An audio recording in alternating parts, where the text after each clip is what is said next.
All right, go ahead. Yeah, David, it looks like they've taken all of Tahrir Square. I went down as far as the Parliament building, so they've got the police backed up past Parliament, so they've taken the front of Parliament. All of Tahrir Square is controlled by the people. Yeah. They're still shooting. The police have an unlimited amount of U.S.-made tear gas because they just keep shooting it. They've been hitting the Parliament building. I don't know. They're wildly shooting it now. It's funny. I picked up one of the canisters today, and I looked very closely at it, and it said "Made in USA." It's our contribution to the people of Egypt. Apparently, I'm sad to say. And what have the tactics of the protesters been? I mean, would you describe it as nonviolent, or how have they taken over squares?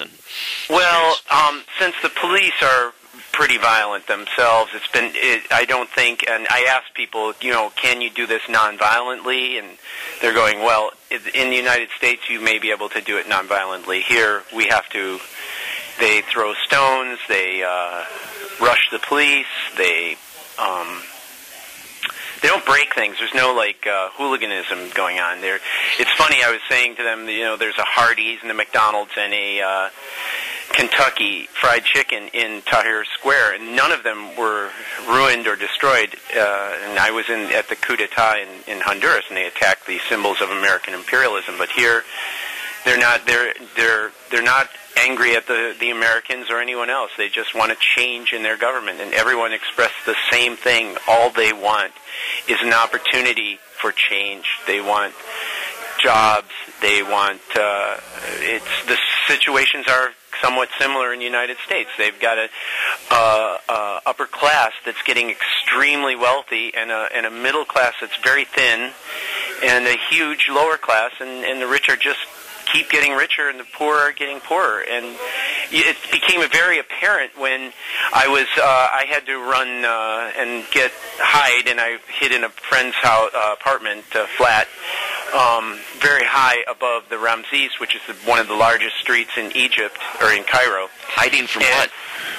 Well, I was in the big march, and the police grabbed me and took my camera and beat me and shoved me into a cage thing, and I kept saying I held up my American passport. It meant nothing, and about an hour later they threw me out, and they said run. So I ran to the first place I knew. So you've been grabbed by the Marines at Quantico and by the Egyptian police within about a week, huh? Yeah, it seems to be a pattern, huh? So, but let me ask about the throwing stones as the ignorant American nonviolent activist who doesn't get it. I've seen YouTubes, for what they're worth, of crowds of people marching and simply pushing the police back, and then I've seen others where people are, throwing stones apparently to no purpose whatsoever at armored cars and so forth. Does the throwing the stones help, or does it just make the videos look bad? Well, I just got to say on Tuesday when I was in the march, the police were way different than they are today. We broke the lines. I was in a place called Shobra. It's about, I'd say about 8 miles from the center of downtown, and we marched all the way from Shobra right into Tahrir Square. It wasn't easy. There was lots of tear gas and lots of pushing, but the police lines were broken peacefully. There was no rock throwing. The rock throwing started on Wednesday because the police were now holding a line, and they were not being gentle about it. They came out now with large 5-foot batons and were striking people, and I think that was their reaction. I have not seen. I've seen some things set afire, like garbage dumpsters, and there was a fiberglass tourist police kiosk that was set afire. There have been many fires today. The tactics today were much more violent, and I think they had a purpose. Well, It did make the police move backwards. They did force the police back, and I don't think by just peacefully marching they would have had that go on. The police were very, very violent from the minute we started. And I started, like I said, in Shobra, and exactly 1 o'clock, the mosque where I was standing outside of, I didn't even know that I was going to be in a march at that point. When the prayers ended, those people came out right into the street. It was like instantaneous. And the ones that seemed, there was police there, but the ones that seemed to be controlling which way the people walked were these guys in these, what I call thugs, these muhabarat, these undercover policemen that are very large in size. And the people are very afraid of these guys, and the march was primarily peaceful until it got close to the downtown area, and then the rock throwing began because they knew there was no way the police were going to allow them to break into the downtown area. I was surprised today that Tahrir Square went down as it did on Tuesday in a peaceful way, because at around 10 o'clock, 10:30 at night on Tuesday, immediately the police started a tactic of just barrage of smoke bombs and just charging with vehicles. They didn't care if they hit people or what. They just plowed through crowds, and police came in hordes, in lines with shields and batons, and just were beating people, and people were running everywhere. Have you seen any indication from any police or security officials of sympathy or alignment with the protesters? Yeah, as a matter of fact, there was right near the hotel here, there was a young man who just was overcome by tear gas, couldn't move, couldn't see where he was going, and the police caught him and started beating on him. And we grabbed him, brought him in, and started giving him water and giving him the onion to smell and trying to revive him. And suddenly the policeman came back. We pulled him into an alcove of a building, and the policeman came back and apologized to the man. I mean, I assume he did because they were shaking hands and he was patting him on the back, and then he ran away again. So I think that there is some sympathy from the police, but the police are the ones. Apparently, this is what I get from the people in the march, is that the police have been called off. They're still out there in Tahrir Square, but the police have been called off, and that the military will be here shortly, probably within an hour. And then the military are more closely aligned with the people as opposed to the police. Which is potentially very good news, no? Yes, potentially very good news. They kept showing earlier today. I kept watching the news of military arriving in Alexandria and people cheering. What did that cheering mean? Do you have a speculation? Well, they say that the police and the military do not get along, and that the police are the ones that cause most of the problems in the people's lives daily. They're the more strong, because Egypt has not fought a war in a long time. The police get all the money, and so they get all the equipment, and they get the most men, or boys, I should say. And they tend to be more violent and more aggressive, and on the street, although the military gets plenty of equipment from us. Yes, of course, they do.